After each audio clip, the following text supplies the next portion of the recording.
Hey, what's going on, everybody? Welcome back to the channel. Today we're going to do the day one recap for the Bassmaster Open on Toledo Bend. Overall, it was a great event. We've ended up finishing 24th, and I got to tell you, you guys probably have kept up with a lot of the practice videos I've done and like how things were going leading up to day one. It was pretty darn pitiful. It was pretty a pretty tough practice. Never really caught a big fish at all.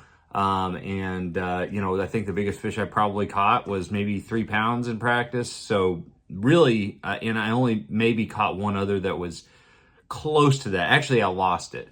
But yeah, so tough practice. But you know, day one, you know, it really doesn't matter what practice was. It's just a matter of if you can put it together during the tournament under pressure. So, anyways, we'll get started. First off, I got to mention a little bit sweaty. Just got back from doing a little morning turkey hunting. Didn't get a turkey. Saw one strutting around. He was all henned up. And couldn't get them. But yeah, that's hence the sweat. It's a little bit warm today. Let's go ahead and break this down. So I'm gonna go ahead and press play. All right, so here we go. This is me driving to my first spot.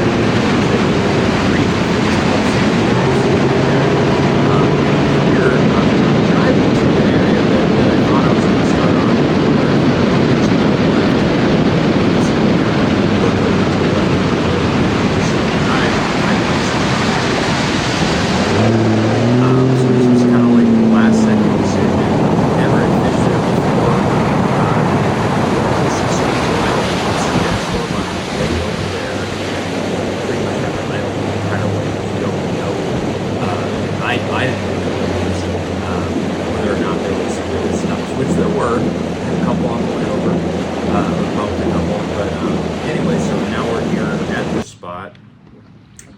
Essentially what we're fishing is these cypress trees. And the reason I was attracted to this particular spot is that this point with these great cypress trees really juts out right into the main river channel. And little did I know that was going to be a key component, because there ended up being a shad spawn here. And here's the first fish on a Z-Man goat toad. The white color came right out. You guys can watch the video where I break down all my tackle for the entire tournament. That is on the channel just a few days ago. But decent start real early. At this point right here, I started working towards, like, you know, the opposite direction of the point. You know, because I was focusing on spawning fish during practice, but because the shad spawn was on that point and it seemed to dissipate as I got further back into like the spawning areas, I decided to go ahead and pull the trolling motor up and head back to towards the point where all those shad were spawning. So it turned out to be a pretty key little move here. You know, and really that's all I had was my instincts. I didn't have the experience of catching good fish in practice, so it's like I just had to listen to my gut. So now we're back. Going to refish the stretch that we had started on, going in the opposite direction, you know, and hopefully capitalize on the shad spawn a little bit more.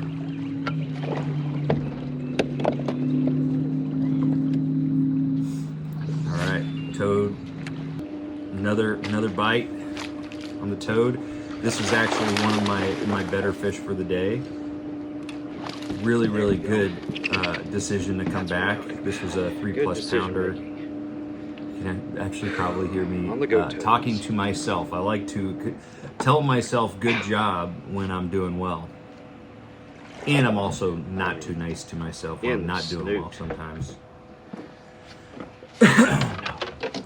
But yeah, this ended up being a good fish. Once again on the goat toad. This game. All right, now we started kind of working our way away from the shad spawn.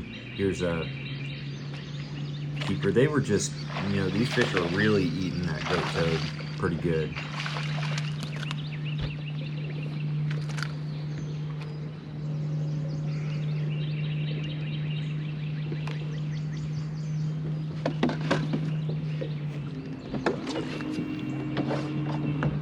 Had to put him on the board. All right, so after this, after that fish catch, you know, I wanted to make sure what we had in the cloud cover that we go ahead and try to duplicate the shad spawn pattern. So I ended up relying on my avionics mapping to find another area where the jig right next to the actually this line is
majority of the reason was it was just right at the main creek point, the water next to it.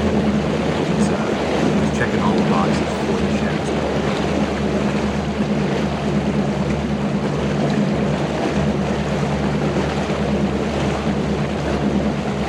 All right, so we started out fishing the goat toad like we did earlier, and you know, one thing that I noticed, or that happened, was I kept on missing fish. You know, they were short striking it. The fish were definitely, the shad was definitely, or the shad spawn was definitely happening here.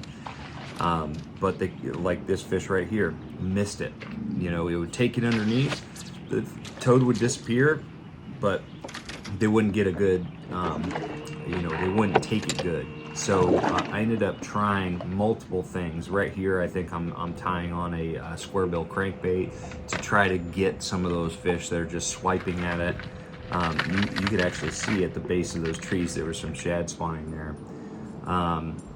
But finally, after trying a few things and not having any success at all, even through a swim jig, I tied on the Sling Blades spinnerbait from Z-Man, and this ended up being a key decision on this day, because almost immediately I just started catching fish.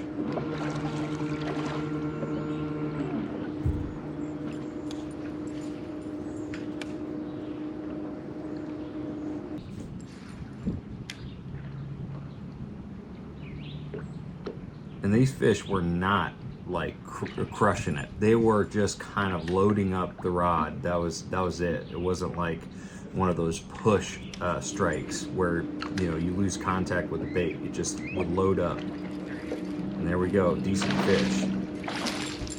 There we go. Another decent fish. Good move, man. Miles, killer move. Probably congratulating myself on another good decision. Decision making. Got to give yourself credit when you make good right decisions. And I ended up working this stretch many times, multiple times this morning, because there was just a very strong shad spawn going on at the base of those cypress trees, and there was a lot of fish working those shad balls too. So you know, I just kind of went through back and forth and caught fish pretty much every single pass.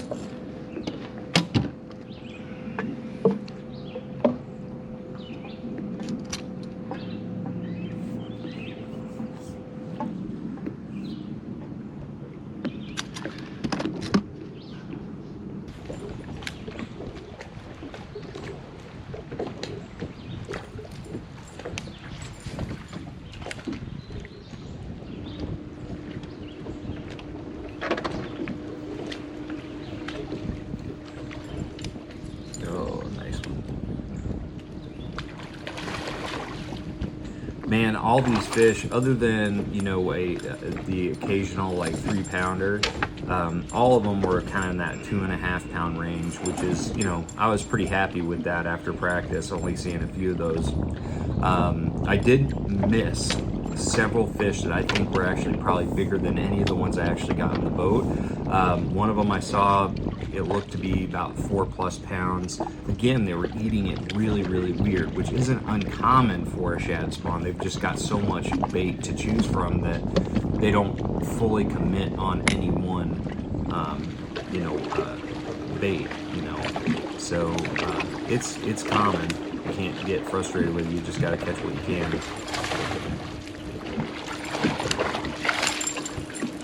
That's some fish. That's a 2-pounder. Stop.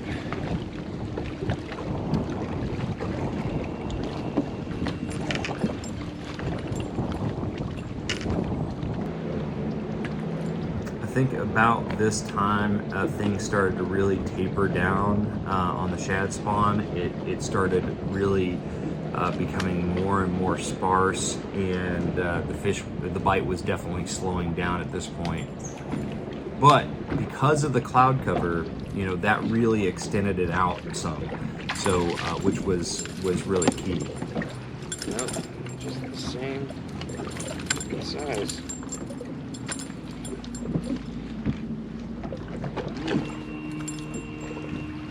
Thank God for power poles. Be able to just, once you catch fish, just stop the boat and not drift into the cypress trees or, you know, disturb any water. Very, very key piece of equipment anytime you're fishing shallow like this. I guess that one didn't help.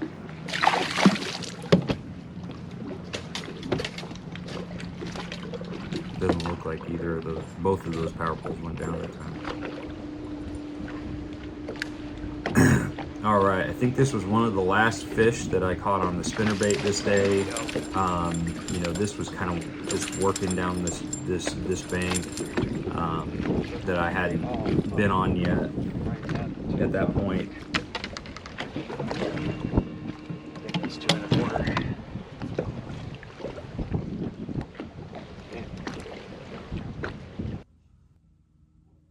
All right, and that is it. So yeah, overall, you know, the majority of the damage on day one was, you know, I started out with the goat toad that really got things moving in the right direction, but the spinnerbait, the sling blades, knocked it out of the park. And it was all about making good decisions, recognizing that shad spawn, and recognizing the opportunity to go to multiple different stretches and find that shad spawn and capitalize on that bite.